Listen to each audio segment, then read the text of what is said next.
Check one, check two. Welcome, America. We're live. We alive. We're going to talk about today. Let's talk about this. Let's talk about this. Donald Trump's personality will get us into wars. He's a danger to democracy. This is unprecedented in world history, where two leaders meet. I don't know why it's jumping like that. Two leaders meet on the tarmac.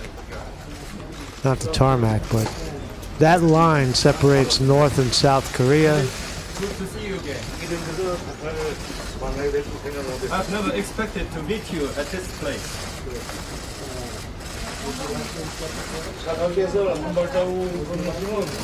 I never expected to meet you at this place. Donald J. Trump and Kim Jong-un. You will be the first U.S. president to cross this line. And boom. Unprecedented. Historical. Beautiful. Amazing. Right? Who are we as a people? Who are we as Americans? Is this what America looks like? Reaching his hand out to a leader, reaching his hand out to other leaders despite the differences, vast differences. North Korea, United States, are we really that different?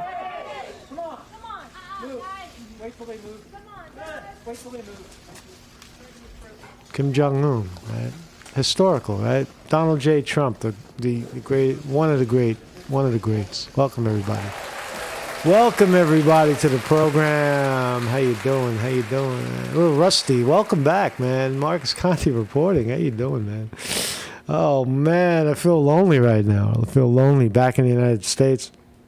And what a wild trip it was. I took a little bit of a tour. If you were watching some of the videos, I was out in Taiwan, Japan, and it was eye-opening. It shook me. I'll be honest with you. A lot of what I saw. I had been to Asia a long time ago, maybe 15 years ago. I was a frequent flyer in Bangkok, about 15 years ago. Used to go to Thailand all the time, but I hadn't been to Asia in a long time. And to see it again was really reporting. How you doing, man? Was really quite interesting. It was an interesting experience, and I'll have a lot to say about it as I digest it.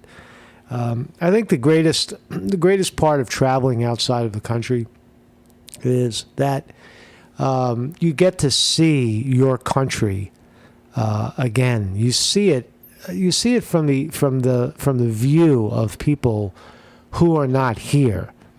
Now that's hard to understand. It's a hard one to grasp because when you're submerged in a culture like America or anywhere for that matter, you begin to think that is the only way. That how could anything be very much different? But when you travel, you realize that sometimes opinions are the exact opposite of what you think they are. Or people hold exact opposites of your opinion, and I think it's a good thing. I think that having sat in Asia for a while, I feel like the United States, American people have this identity, crises regarding race, regarding gender, regarding personal boundaries and such. There's incredible, in that diversity, there's incredible confusion, if you will. On the other hand, Asia has you could call it socialist. Everybody does a certain thing in a certain way. And their lives, their strength, right? So, but anyway, so I want to talk about the U.S. elections. As my thumbnail today, U.S. edition. So it looks like it's confirmed. Trump is the candidate for the Republican Party. Nikki Haley dropped out. She's gone. And Trump is now facing off against Joe Biden. Joe Biden is facing off against Trump. Trump commented on the State of the Union, which Joe Biden gave the other day. And it was a yawn, boy. I tell you, on Friday or Saturday, whatever it was, I couldn't keep my eyes open through the whole thing. The most interesting part of the whole State of the Union was, I guess it was Mike Johnson in the background going like this every time Biden said something. He was like, "No, that's not true." And Kamala Harris, stone-faced to the left of the screen behind Biden, and certainly the when the president walks into the room, you see all the liberals. Why were the liberal women wearing white? There's some reason behind, some big social statement behind why all of the U.S. women of all different colors, shapes, and sizes were wearing white. And I have no idea why, and I really don't care. That's what you see when you look at the United States. You see this incredible, what people here like to call diversity, but really what you're seeing is a clash of ideas and incredible confusion as to what America exactly is. What does it mean to be American? Right? What is the American creed, as Obama used to say? We're the creed of America. When you're in Asia, you see a certain harmony, a certain speed, a certain similarity throughout. In the United States, you see everyone trying to be their own, trying to carry their own identity, right? Their individualism, right, as opposed to a collectivism. So I want to talk about that. I think that having looked at what Joe Biden represents and what he is saying to the American people, as opposed to what Donald Trump is saying and running on, are polar opposites. Right? There's one section of America that likes the idea of this. That America is a land of grab what you can and leave the rest behind, right? Trump is, when I view Trump, I view it as a kind of a guy who is trying to reinstall a sense of values in America, what it means to be American, to be patriotic, to love your country, to love your flag, to love your neighbor, to not discriminate, to not, violate, to not steal. That's all Trump is really saying. On the other hand, there's a sense of, on the left today, there seems to be a sense of anarchy, a sense of tearing everything down, blaming the history of America for its overt racism and defiance and hate, creating a hateful environment in America. And that's what the left used to rail against, but that is what the left has become. They look at the flag and they say, well, it doesn't include me. Fuck those white people. Blaming whites, blaming founding fathers, blaming historical figures, tearing down their statues, tearing down the rich history of America. I think is what's happening. And why is that happening? When you walk into the airport and return to the United States, it's you see that diversity right in your face, right? You see all people of different colors, shapes, and sizes, right? So that's what we'll talk about today, this incredible identity crises in America. Welcome, everybody in the chat. Born Annoying is here. Welcome, Quantum Epic. Clayton Burgese is here. Cheeseburger. Mad Cow Marcus, good morning. Again, nobody's, people will come back to the chat. Nobody really knows I'm here. This is kind of unannounced. I'm still suffering jet lag. I returned over the weekend,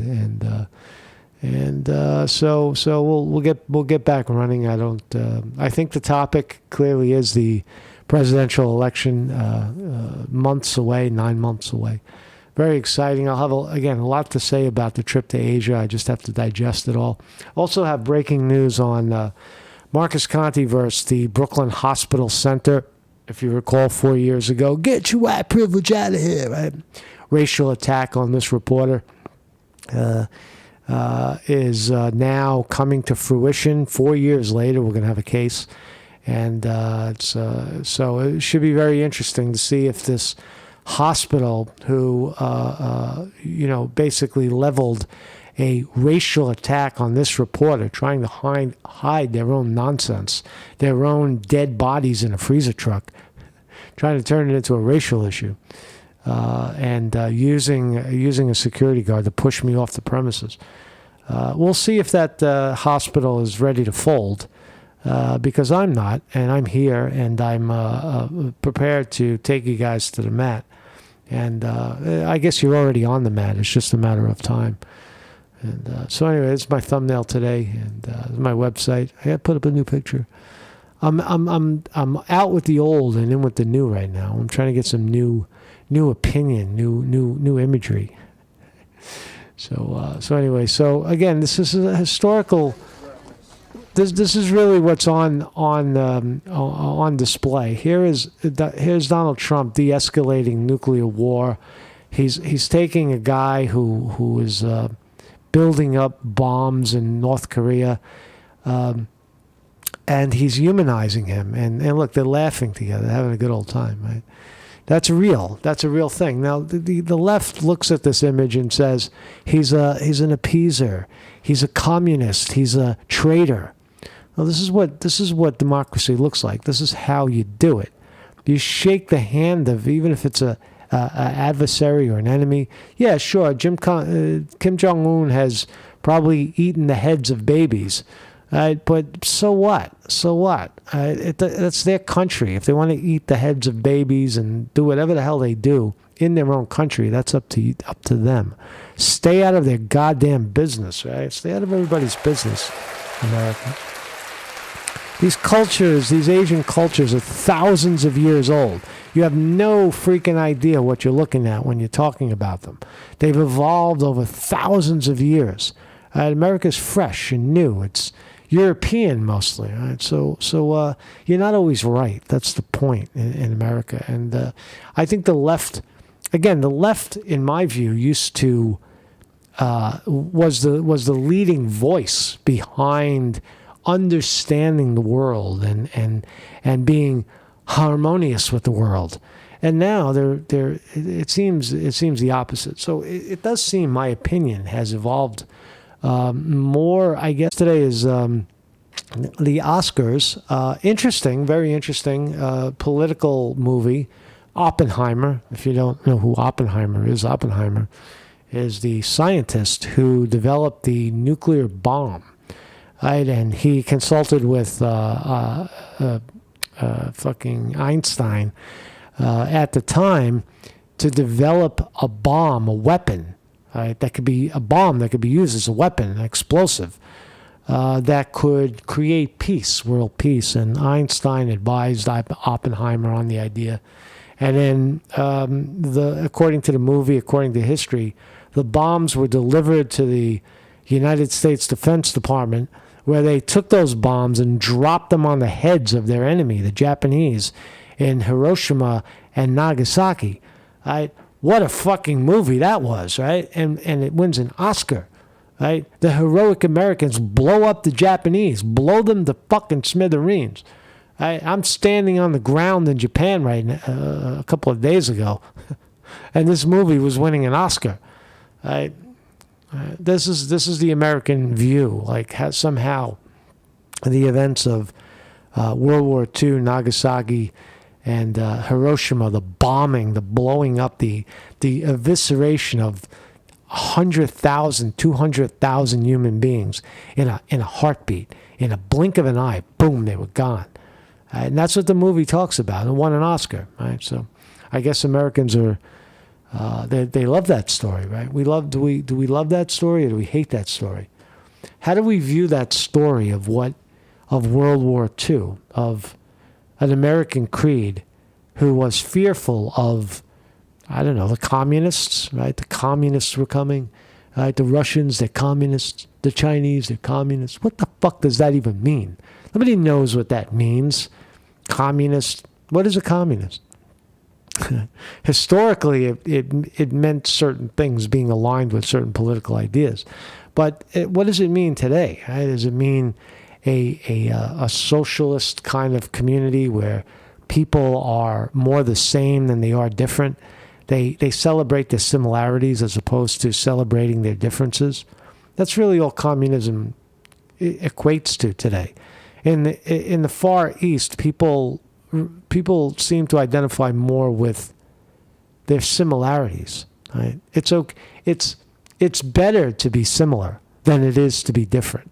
Right? That's kind of what's going on. Right? And but here we look at it and say, I'm different. Right? I'm different than you. I'm not the same as you. Look at me, my differences, right?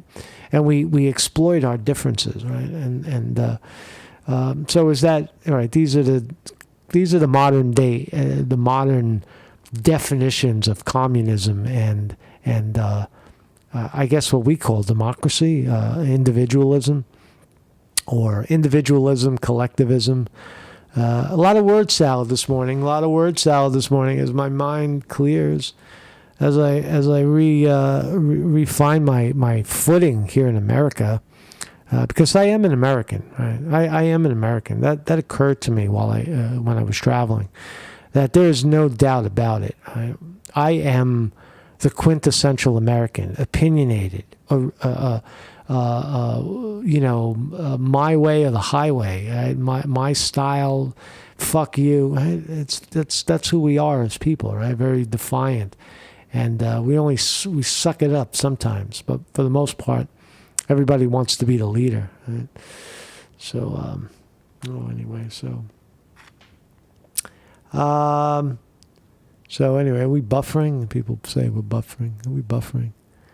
I don't know about that. I don't know.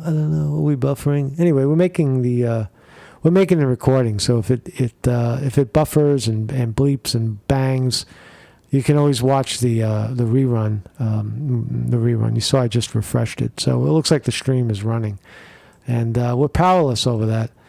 So again, let's watch a little bit of Joe Biden. Joe Biden enters the building. This is about you. This is about the soul of the nation. Soul of the nation, man. This is pretty good. There's Joe Biden. And there's Marjorie Taylor Greene with a Trump hat on. Why are all the women dressed in white? Is there some kind of meaning to that? Is there some sort of message that all of us should understand about why they're wearing white? I don't fucking care. How's that for you? Why isn't Joe Biden wearing white? Why aren't the men wearing white? Why only the women are wearing white? We're different. We're women. Fuck you. What kind of country are we? What have we become? What have we become? As a pediatrician, that I would be at all useful in a war. My name is Seema Jalani. Meanwhile, in Gaza. I entered Gaza and worked at Al-Aqsa Hospital. During my time there, my role was as a pediatrician. I worked often in the emergency room and also on pediatric wards. The scale and magnitude of what we were seeing.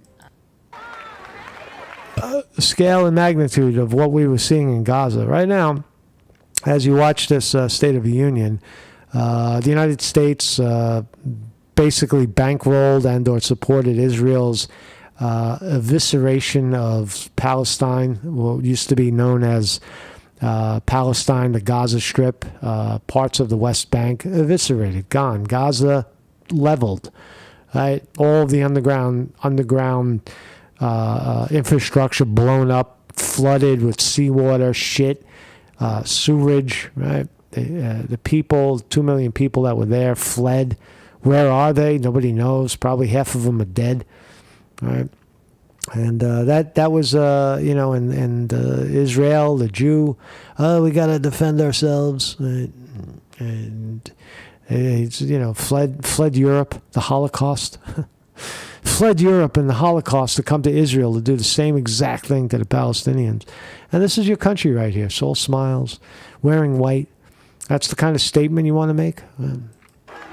I think that guy, Aaron Bushnell, the guy who set himself on fire, the American Air Force guy, set himself on fire in front of the Israeli embassy, says more about life in America and Americanism than anybody else on this stage. Right? These are all phonies. These are all your pay-for-play politicians. Do you want this guy in office again? Right? Does anybody really want Joe Biden, or do they just say, oh, that's all we can get, that's all we got?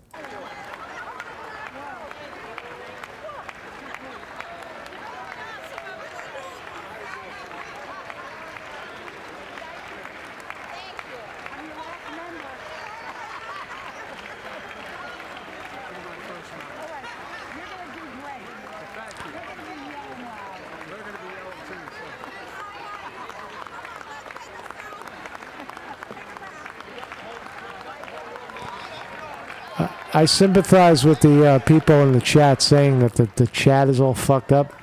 I don't know. What are you going to do? Censorship.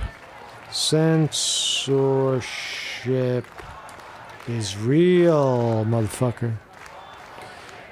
It's real. 4 more years. Sounds like 2 legs good, 4 legs bad. No, 4 legs good, 2 legs bad. 4 legs good, 2 legs bad. Look at him. That's Mr. Jackson 5 lady from the Supreme Court. Saying hello to the Supreme Court. All right. We're going this way. He doesn't even know where he's going. Which way are we going, Joe?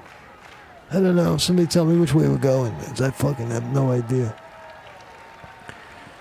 So there they are. There's the President of the United States schmoozing with the Supreme Court at this moment. There's Gorsuch, Kavanaugh, Sotomayor. Where's Thomas? I didn't see Thomas. And why is Nancy Pelosi fucking 2 inches behind Joe Biden? Isn't she? I thought she was dead. I thought she was gone. I thought she was out. Why isn't her and her husband going to spend all that money they made on the NVIDIA? The NVIDIA stock that they got at 100 and now it's 900. Shouldn't they already be in Italy, right? They got rich on that fucking thing, right? They got rich on NVIDIA. All right, so this is the only interesting part. Republican president tells Putin, quote, do whatever the hell you want. That's a quote. A former president actually said that, bowing down to a Russian leader. I think it's outrageous, dangerous, and it's unacceptable.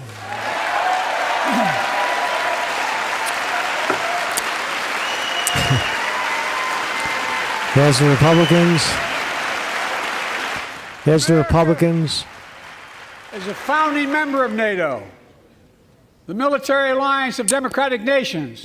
So that's warmonger Joe. What did Trump have to say about it? Trump? Clinching the Republican nomination for President of the United States of America. Welcome, Donald Trump. I want to thank the millions of incredible supporters whose hard work and devotion have led us to this incredible moment in history. You know, this is a movement the likes of which this country has never seen before.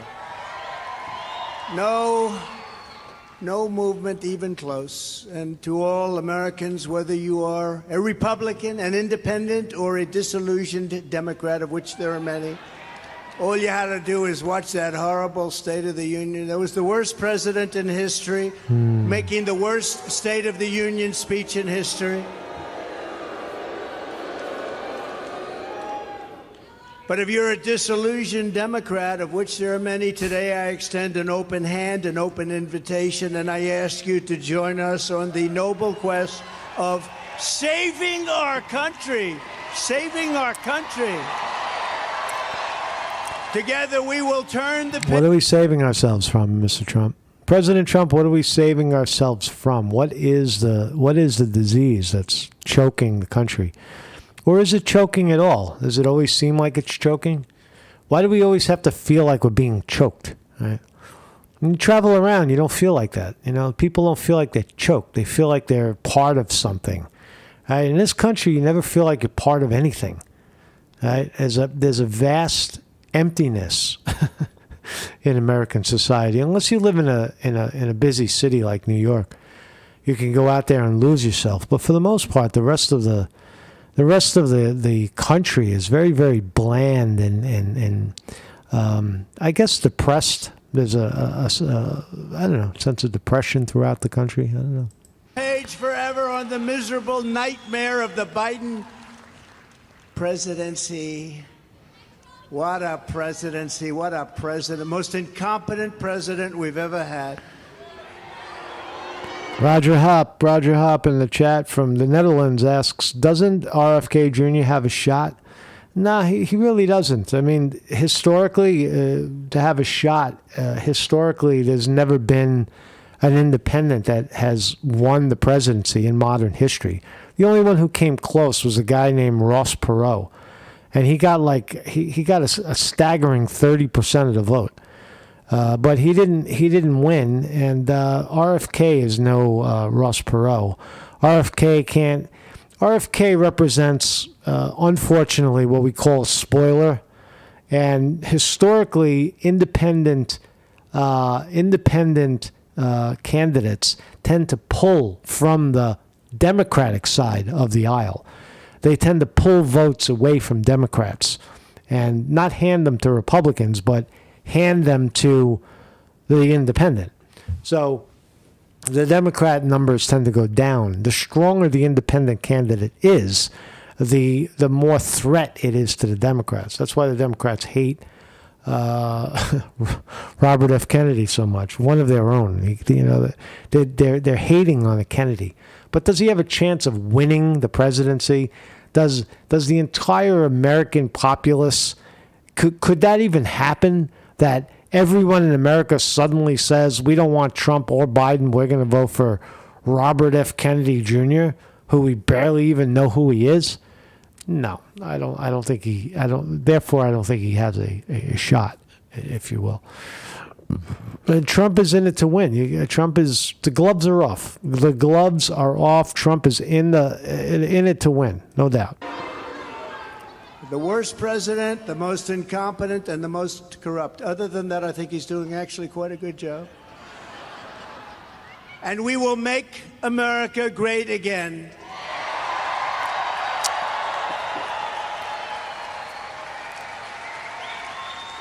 Two nights ago, we all heard Trump, left in America, when people hear "Make America Great Again," what the media has sold them is that it means something about making America white again, or a certain pre-1950s image of white people, successful, no minority, no ethnic mix, right?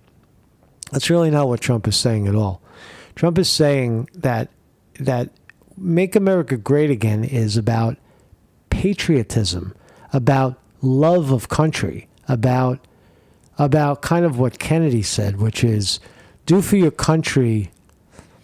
Don't ask what your country can do for you. Ask what you can do for your country.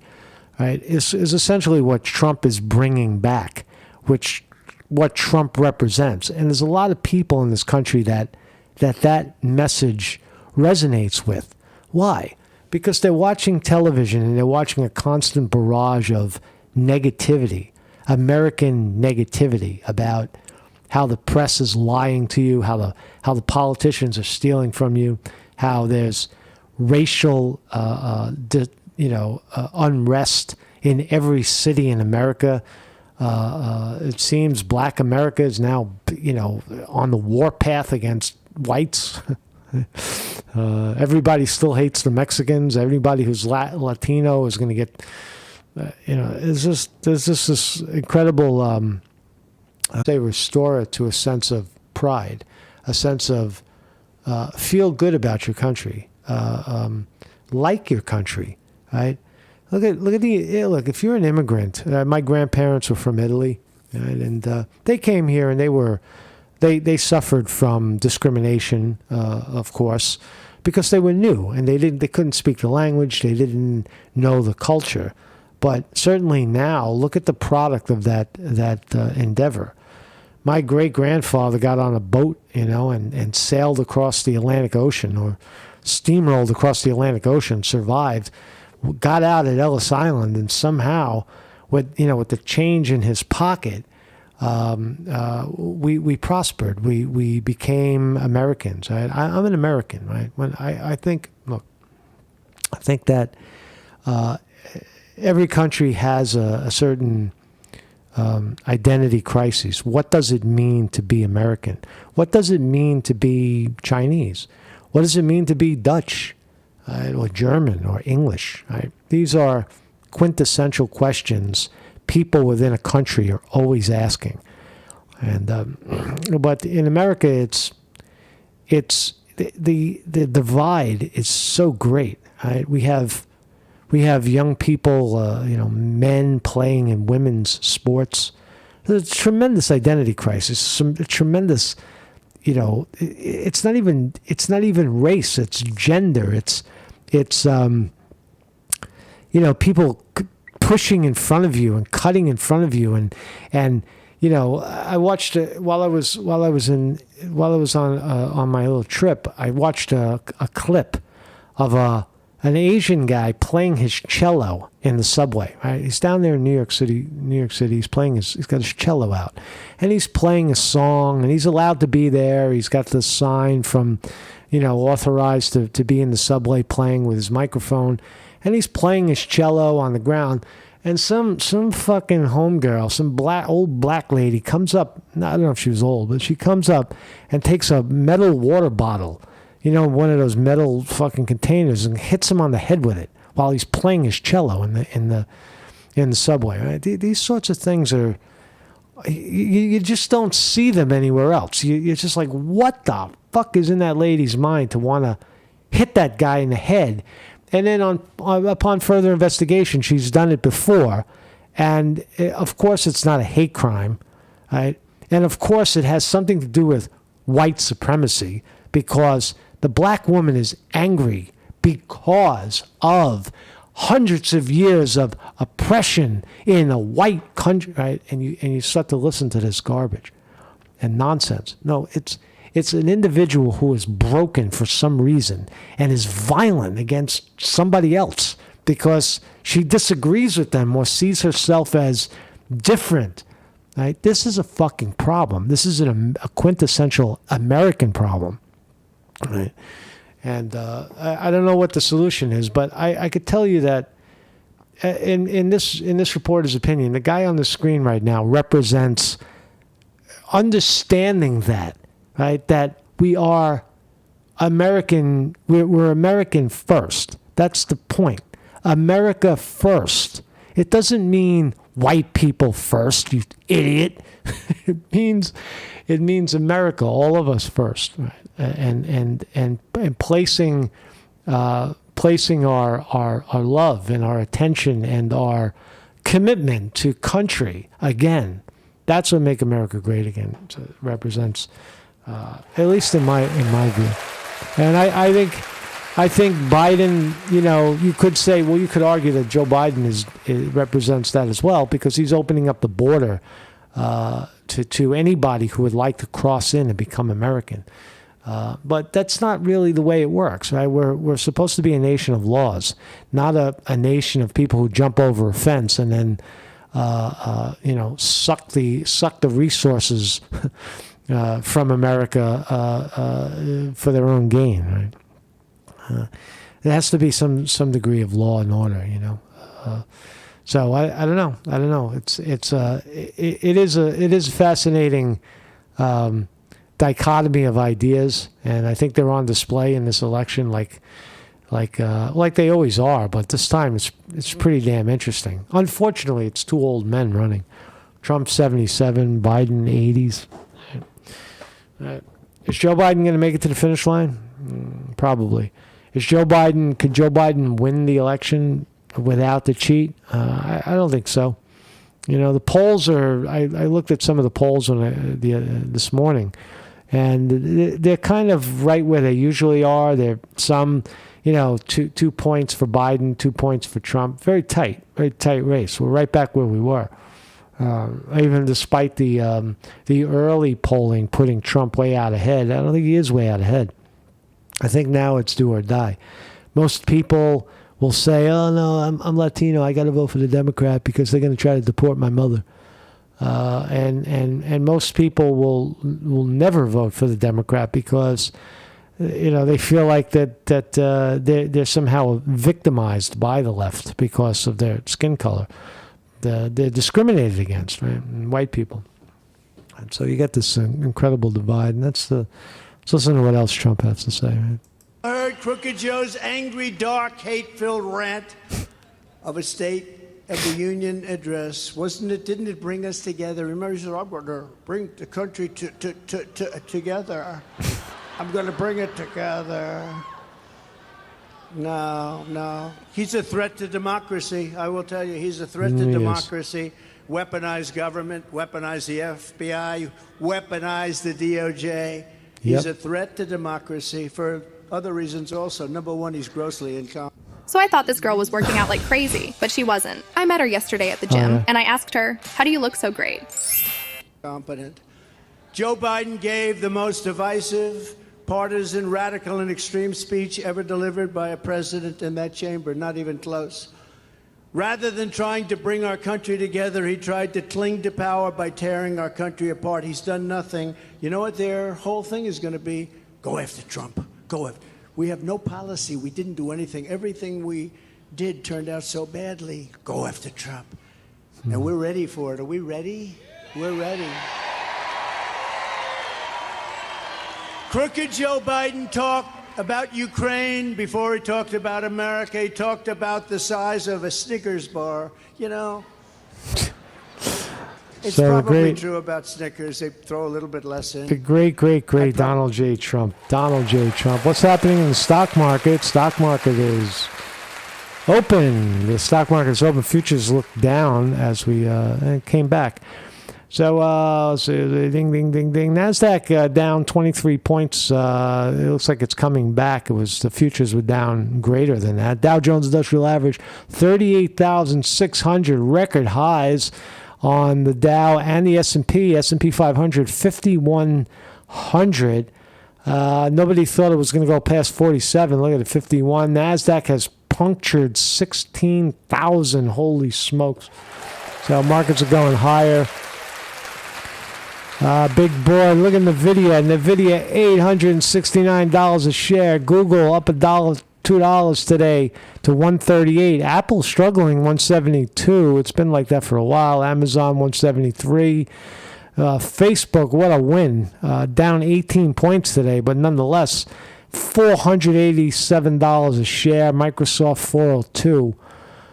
Per share. Bitcoin, the magical, mystical Bitcoin. Look at this. Bitcoin is up 2,000 this morning.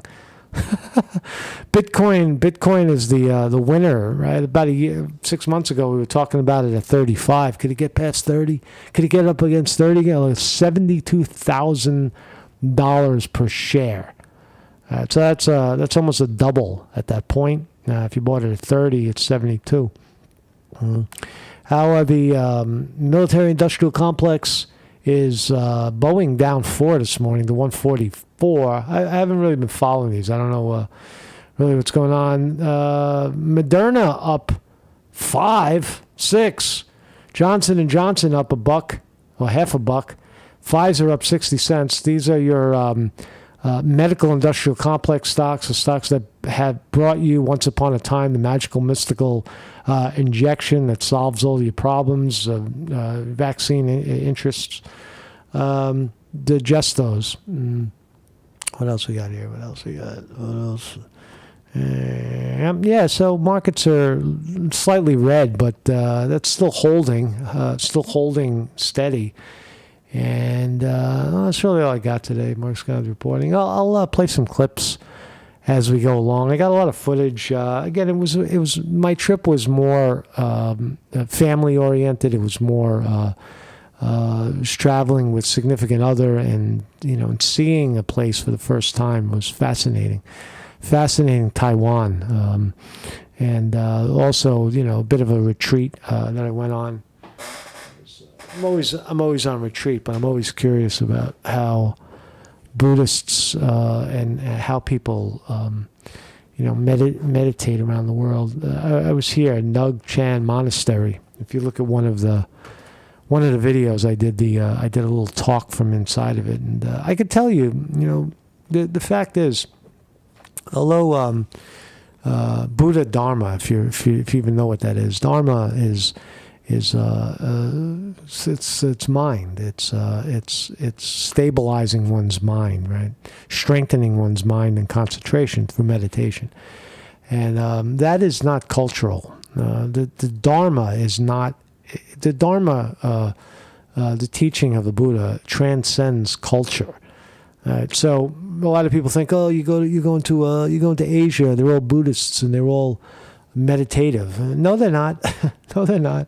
They're as fucking crazy and as confused and as go as anywhere else in the world, right? It's something you take with you and you offer it, right? And that may sound arrogant and American or egotistical, but once the Dharma, once it's planted in you, you're then a vehicle to transmit it wherever you go, even to a Buddhist monastery where people are, bowing to a statue, right? Because that's not what it's about. It's more about you and how you carry yourself, right?